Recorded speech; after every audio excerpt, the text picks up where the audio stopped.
반갑습니다. 이보다 조금 더 알 뿐입니다. 저번 영상에서 말씀드렸듯이 이제 이번 영상부터는 제임스 스튜어트라는 저자가 쓴 이 칼큘러스 교재를 가지고 이제 미적분학을 공부해 보도록 하겠습니다. 이제 챕터 1은 이제 함수와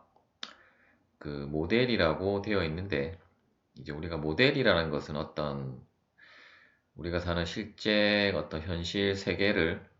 어떤 규칙에 의해서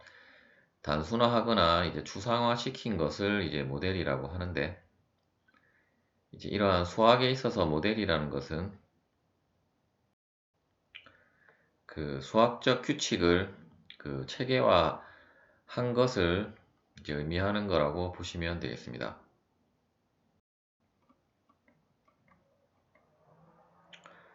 이제 첫 번째 내용은 어떤 함수를 표현하는 어떤 네 가지의 예시를 이제 A, B, C, D로 이제 책에서 그 명시를 하고 있는데, 이제 A만 잠깐 살펴보자면, 이제 반지름이 R인 그 원의 어떤 그 면적 A를 구하는 문제가 있을 때, 이때 어떤 R과 A는 이제 이러한 A 이꼬르 파이 R 제곱이라는 그 규칙으로 그 연결이 되어진다라고 되어져 있고, 이때 이제 이러한 그 R 값을 우리가 변수라고 하면, 이제 R 값이 들어가는 것에 따라서 이제 이 A가 결정이 되어지는 어떤 이러한 경우도 이제 그 R에 대한 그 함수라고 그 할 수 있다라고 이렇게 설명이 되어져 있고, 이제 나머지 부분도 어떤 그러한 예시에 대한 어떤 함수를 나타내는 방법들에 대해서 설명이 되어진 부분이라고 보시면 되겠고,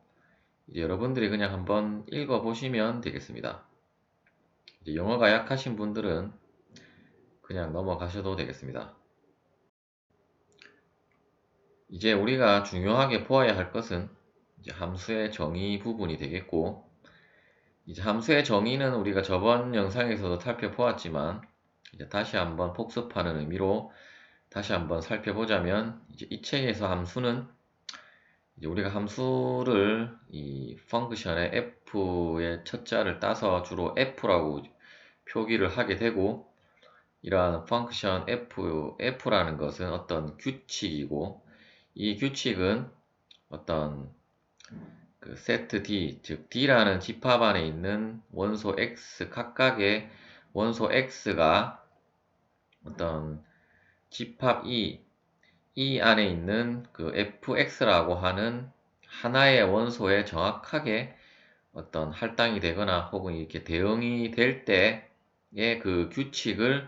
함수라고 정의를 하고 있습니다. 이때 이제 set D를 도메인이라고 하고, 이제 set E를 range라고 하고, 이제 range를 제가 저번 영상에서 그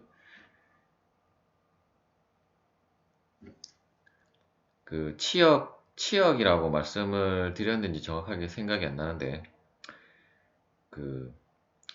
이제 range는 이러한 그 원소가 각각이 대응이 된 치역이 되겠고, 이제 치역이 바로 공력의 부분 집합이 되겠습니다. 이제 공력은 그 저번 영상에서 설명드렸듯이 이제 코도메인이라고 하고,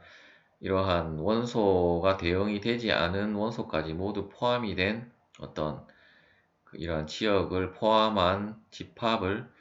이제 코도메인, 우리말로는 이제 공력이라고 할 수 있겠습니다. 이러한 도메인의 그 원소 X를 independent variable, 즉 독립 변수라고 하고, 이제 각각 대응이 된 집합 E의 원소 fx를 dependent variable, 즉 종속 변수라고 이제 정의한다라고 기술이 되어져 있습니다. 책도 마찬가지로 이제 이러한 함수를 어떤 기계에 비유를 해서 설명을 하고 있으며, 어떤 이렇게 우리가 그 어떤 화살표를 쏜다라고 해서 이러한 그림을 이제 에로 다이어그램이라고 하고, 이때 이제 이런 하살표가 이런 그 레인지의 원소 fx로 가게 하는 어떤 규칙을 이제 f라고 정의를 하고 있습니다. 또한 이제 그래프라는 것은 이제 이러한 어떤 이 그 정의역의 원소 x와 치역의 원소 fx의 어떤 ordered pairs, 즉 순서쌍의 집합을 이제 그래프라고 하고, 이러한 그래프는 우리가 어떤 xy 평면상의 그 곡선이나 직선의 형태로 함수를 표현할 수 있었다는 것을 이제 저번 영상에서 다루었습니다. 이제 그러한 것의 예시가 이제 이러한 식으로 책에서 설명이 되어져 있고, 이제 이그젠플 1 같은 경우는 이러한 모눈종이가 있을 때 이러한 곡선이 있고, 이때 이러한 f1과 f5의 값을 찾아라 는 문제가 되겠고, 이제 이 함수의 그래프의 정의역과 공역을 찾아라는 문제가 되겠는데, 이러한 문제는 너무 쉬운 문제이기 때문에 여러분들이 한번 풀어보시기 바랍니다. 우리가 이제 저번 영상에서 함수는 어떤 이러한 방정식의 꼴로 표현이 된다라고 설명을 드렸었고, 이러한 방정식의 꼴에 값들을 대입을 해서 어떤 순서쌍을 얻고, 그러한 순서쌍에 의해서 우리는 이러한 식의 그래프를 그릴 수 있다는 것까지 공부를 했습니다. 따라서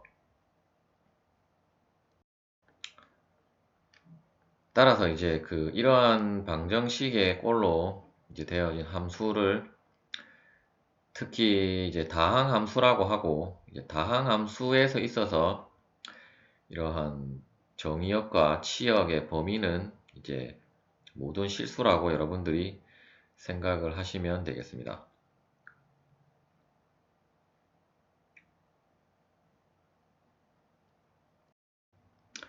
이그젠플 3는 이제 이러한 식의 식이 주어졌을 때 이제 이 식을 이제 fx의 이 방정식의 x의 값에다가 a 플러스 h를 대입을 하고, 또한 a를 대입을 해서 빼서 이제 최종적으로 이러한 식을 정리를 해보시면 이제 다음에 어떤 a와 h에 대한 그러한 방정식을 여러분들이 최종적으로 산출을 할 수 있다는 문제가 되겠고, 특히 이제 이러한 표현은 추후 이제 우리가 미분을 공부할 때 이제 미분 계수를 구할 때 나오는 식이 되겠는데, 이제 이 식을 디퍼런스 쿼션트, 이제 쿼션트는 이제 일반적으로 우리가 어떤 몫이라고 하는데, 이제 몫이라는 것은 결국 어떤 우리가 어떤 그 유리식이나 어떤 유리함수에서 이제 고려가 되는 사항이고, 어차피 이 꼴이 지금 분수꼴로 되어 있으므로 이제 이러한 꼴에 이제 꼴에 이러한 값을 대입을 해서 최종적으로 우리가 구한 이 방정식의 이제 어떤 몫이라고 해서 이제 디퍼런스 쿼션트라고 이제 명명한다라고 설명이 되어져 있는데, 이제 그러한 것이 있구나라고 여러분들이 참고를 하시면 되겠고, 이제 함수의 표현법에는 이제 다음에 4가지 방법이 가능하다고 되어 있는데, 이제 첫 번째는 어떤 우리가 글이나 이제 말로 표현하는 방법, 어떤 이제 두 번째 같은 경우는 numerically는 이제 어떤 값의 테이블에 의해서 표현하는 방법, 또는 이제 그래프로 표현하는 방법, 혹은 이제 explicit formula라는 것은 어떤 우리가 양함수의 형식, y 이꼬르 뭐 fx와 같이 이렇게 y와 x가 명확하게 표시를 할 수 있는 형식을 우리가 이제 그 explicit 포뮬라라고 하고, 이제 그러한 식으로 표현하는 방법이 있고, 또한 우리가 implicit 그 포뮬라로 표현하는 방법도 있을 수 있습니다. 그러한 경우는 이제 f하고, 즉 우리가 이러한 식으로 어떤 fxy는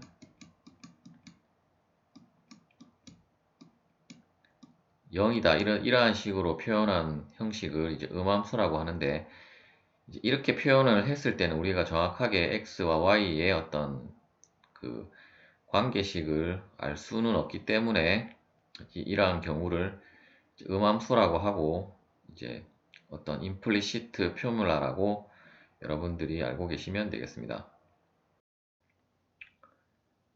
이제 이그젬플 6 같은 경우는 이러한 그 무리함수와 유리함수가 주어졌을 때 이제 도메인을 구하라는 문제가 되겠는데, 우리가 일반적으로 이제 미적분학에서 다루는 어떤 도메인이라든지 레인지의 범위는 제가 실수 범위에서 다룬다고 말씀을 드렸습니다. 그런데 이제 이러한 그 무리함수라든지 유리함수 같은 경우는 우리가 이제 실수 범위에서 다루기 때문에 이러한 그 무리수의 값은 항상 0보다 커야 하기 때문에, 즉 이 안에 있는 값이 마이너스, 즉 x 플러스 2가 음수가 되면 안 되기 때문에, 따라서 그 관계식에 의해서 이제 다음에 그 방정식을 우리가 어떤 구할 수 있으며, 즉 이제 이 경우는 이제 방정식이라기 하기보다는 어떤 부등식을 우리가 구할 수 있으며, 이러한 부등식을 풀면 결국 x는 마이너스 2보다 크거나 같은 값을 가져야 하므로, 따라서 이때의 이 도메인의 구간은 다음에 우리가 어떤 폐구간과 개구간을 사용하는 그 대괄호와 소괄호를 사용하는 방법을 사용을 해서 다음에 보시는 것처럼 이제 마이너스 2도 포함이 되어야 하므로 이러한 대괄호를 사용을 했고, 이제 항상 무한대는 제가 이러한 식의 소괄호를 사용을 한다고 설명을 드렸기 때문에, 이때 이제 도메인은 결국 이러한 식으로 여러분들이 표현을 하면 되겠습니다. 두 번째, 이제 유리함수의 경우에는 항상 이 분모가 0이 되면 안 되므로, 따라서 이 x제곱 마이너스 x를 어떤 인수분해를 해서 x 곱하기 x 마이너스 1로 우리가 표현을 할 수 있고, 따라서 이때 x는 0이 돼서도 안 되고 x는 1이 되어서도 안 되기 때문에 이제 0과 1을 제외한 모든 실수라는 것을 다음과 같이 표현을 하시면 되겠습니다. 혹은 이제 그 인터벌 로테이션을 사용을 해서 이제 다음에 어떤 집합 기호와 같이 사용을 해서 다음과 같이 표현을 할 수도 있습니다. 이제 버티컬 라인 테스트도 저번 영상에서 설명을 드렸지만 다시 한번 살펴보자면, 이러한 수직선을 함수의 그래프에 그어서 값이 두 개 이상이 나오면 이때는 이제 우리가 함수가 아닌 것이 된다라고 설명을 드렸습니다.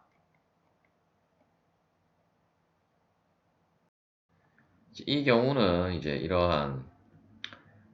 이 꼴은 우리가 어떤 앞서 설명드린 양함수의 형태로 고치면 이제 y 이꼬르 x 플러스 루트 x 플러스 2의 2라는 우리가 함수로 정의를 할 수가 있고, 따라서 이때 이 루트의 값은 0보다 크기 때문에 항상 이 y는 0보다 큰 값으로 우리가 그래프를 표현을 하면 다음의 그래프로 표현을 할 수 있고, 이때 이제 이 마이너스 기호를 붙이면 이제 그래프는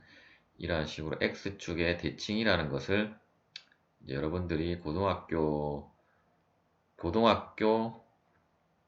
때 배운 내용들이 되겠습니다. 이제 piecewise defined function도 이제 저번 영상에서 설명을 드렸기 때문에 넘어가기로 하고, 이제 이 어떤 절대값에 대한 것을 한번 살펴보자면, 절대값에 대한 것도 항상 이러한 절대값이라는 것은 절대값의 정의는 어떤 원점으로부터 우리가 거리를 의미한다라고 했었고, 항상 절대값은 따라서 이제 거리는 스칼라형이 되기 때문에 어떤 이 절대값의 최종 결과값은 항상 양수가 되어야 하므로, 이제 이러한 a 값이 0보다 크거나 같으면 그냥 그대로 a로 나오게 되고, 이 a가 0보다 작은 값이면 이제 이 값을 양수로 만들기 위해서 이제 마이너스 기호를 붙여서 이제 나온다는 것을 표시를 한 것이라고 보면 되겠고, 또한 이러한 식으로 지금 이제 루트라는 어떤 상수값이 나와서 이제 그대로 나오는 것이겠지만, 만약 여기에 이제 변수가 들어온다면 이제 이러한 1이라는 값을 기준으로 이제 구간을 나누어서 이제 설명이 아니라 고려를 해야 된다는 것을 이제 극한의 엄밀한 정의 영상에서 설명을 드렸습니다. 그리고 한 가지만 더 부가적으로 여러분들한테 설명을 드리자면, 이제 어떤 절대값이 이러한 식으로 어떤 xy가 이러한 식으로 곱셈으로 되어져 있다면, 이것의 최종적인 것은 이러한 식으로 두 개를 곱한 값에 절대값을 씌운 것과 같다는 것을 나타낼 수 있고, 마찬가지로 어떤 나눗셈의 절대값 기호가 각각의 이러한 식으로 되어져 있다면, 이것도 마찬가지로 이제 이 두 개를 나눗셈을 해서 절대값을 씌운 것과 같다는 거, 이것만 여러분들이 또 유의를 해 주시면 되겠습니다. 이제 이러한 어떤 절대값 기호가 들어간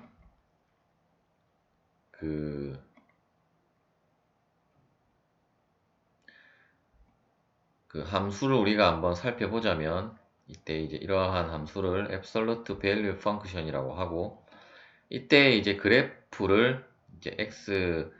x라는 변수의 어떤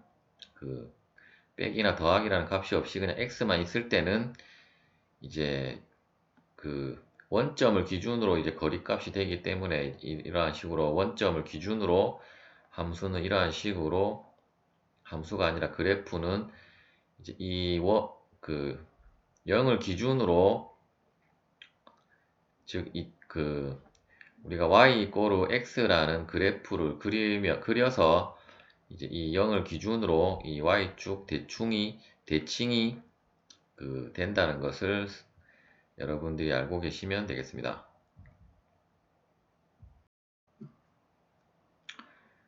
example 라인 같은 경우는 이제 우리가 이러한 식의 함수를 표현한 것을 어떤 defined piecewise라고 저번 영상에서 설명을 드렸는데, 이제 그러한 식으로 이제 구간별로 여러분들이 어떤 함수의 그래프를 구해서 이제 구간별로 이러한 식으로 함수를 표시를 해주면 되겠습니다. 이제 마지막으로 살펴볼 함수는 이제 스텝 펑션이라는 것이 있는데, 이러한 스텝 펑션은 어떤 이러한 식의 구간별로 함수 값들이 다른 값을 가지고 있고, 또한 이러한 식으로 어떤 이러한 함수의 값이 우리가 이제 방정식으로 표현이 되는 것이 아니라 이러한 식의 어떤 상수 값을 가질 때, 그러한 경우를 이제 스텝 펑션이라고 하고, 이러한 스텝 펑션도 여러분들이 이러한 구간별로 이제 생각을 잘 해서 그래프를 도시화하는 것은 그렇게 어려운 일은 아닐 것입니다. 또한 반드시 어떤 그 상수값만 가지는 경우만 있는 것은 아니지만은 대부분은 이러한 식으로 어떤 그 직선의 어떤 기울기가 없는 직선의 형태를 가질 때 이제 스텝 펑션이라고 하고, 이제 한 가지만 더 살펴보자면 이제 함수 중에는 어떤 주기 함수라는 것이 있는데, 이제 함수 fx가 어떤 fx 플러스 어떤 a와 같다라는 이러한 그 관계식이 성립을 하면 이제 이러한 경우를 우리가 주기 함수라고 하고, 이제 우리가 주기 함수의 대표적인 경우가 이제 삼각 함수가 있겠습니다. 그리고 스텝 펑션이 마지막이 아니고 이제 하단에 보시면 이제 even 펑션과 odd 펑션이라는 것이 있는데, 이제 우리말로 하면 이제 even 펑션은 그 우함수라고 하고, 이제 odd 펑션은 기함수라고 하는데, 이제 이 그래프를 이제 그래프를 한번 설명을 드리자면, 이러한 even 펑션 같은 경우는 이러한 y축을 기준으로 이제 y축 대칭의 형상을 띌 때 이러한 식의 함수를 그 even 펑션이라 하고, 우리가 어떤 함수의 그 수식으로 살펴보면 이제 f의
즉 이제 그러한 경우가 많다는 것이지, 반드시 차수가 짝수라고 그 우함수가 되고 차수가 홀수라고 기함수가 된다는 것은 아니다는 것을 여러분들이 명심하시면 되겠습니다. 이제 앞선 그 이러한 함수의 방정식을 그래프로 그려보면 이제 이렇게 그려지기 때문에, 즉 이제 1번 같은 경우는 이제 이러한 식의 어떤 함수가 항상 이렇게 그 원점을 지나거나 혹은 y축에 대칭이 되어야만 어떤 이러한 시메트리 그 펑션이라고 할 수 있기 때문에, 이제 이러한 세 번째 같은 경우는 y축을 통과를 하지 않게 되므로, 즉 이러한 대칭선이 y축과 일치를 하지 않기 때문에 일단 이 그래프의 형상은 우리가 어떤 이러한 우함수의 꼴로 나오기는 하지만 어떤 그 대칭축이 y축이 아니기 때문에 이 경우는 그 우함수가 되지 않는 경우라고 할 수 있겠습니다. 마지막으로 이제 이 경우가 마지막 경우가 되겠는데, 이제 increasing and decreasing function에 대해서 살펴보도록 하겠습니다. 우리가 어떤 이러한 곡선을 어떤 우리가 방정식꼴로 나타내는 경우가 아니고, 우리가 어떤 뭐 주식의 그래프를 살펴본다든지 혹은 어떤 뭐 물가라든지 뭐 인구 변동률 같은 어떤 그러한 경우에 있어서 그 그래프를 그려보면 이러한 식의 어떤 increasing 혹은 decreasing 펑션을 우리가 얻을 수 있게 될 것입니다. 이러한 경우는 이제 어떤 하나의 곡선이 이 전체 곡선이 하나의 어떤 방정식꼴로 나타난다기보다는 이제 각각의 어떤 인터벌, 구간을 나누어서 생각을 해볼 수가 있을 것이고, 항상 이러한 어떤 구간을 나누었을 때는 어떤 우리가 y fx라는 곡선이 존재를 하기 때문에 이제 그러한 경우에 어떤 fx를 이제 이러한 경우 이제 인크리징의 정의라는 것은 결국 우리가 어떤 그 구간 i를 어떤 x와 x2 사이를 어떤 구간 i라고 했을 때, 이때 이제 함수가 증가한다라고 하는 것은 이제 x1과 x2 사이에 관계에 있어서 이제 x2가 크고, 또한 함수 값도 이러한 fx2가 클 때를 이제 increasing, 즉 이제 이러한 식의 증가한다라고 표현을 하게 되고, 이제 decreasing 같은 경우는 이제 함수 독립변수의 관계가 어떤 구간 인터벌 i에 있어서 이제 x2가 큰데 함수 값은 fx1이 크다면 이때는 이제 decreasing이라고 정의를 한다라고 decreasing이라고 명명을 한다라고 이제 표현이 되어져 있습니다. 즉 우리가 이 미적분학에서 미분의 어떤 궁극적인 목표는 어떤 최대 최소값과 이러한 그래프의 증가 감소를 찾는 것이기 때문에 이제 그러한 것을 설명을 하기 위해서 이러한 식의 인크리징과 디크리징의 개념을 설명을 해 놓은 것 같습니다. 이번 영상은 여기까지 하도록 하겠습니다. 시청해 주셔서 감사합니다.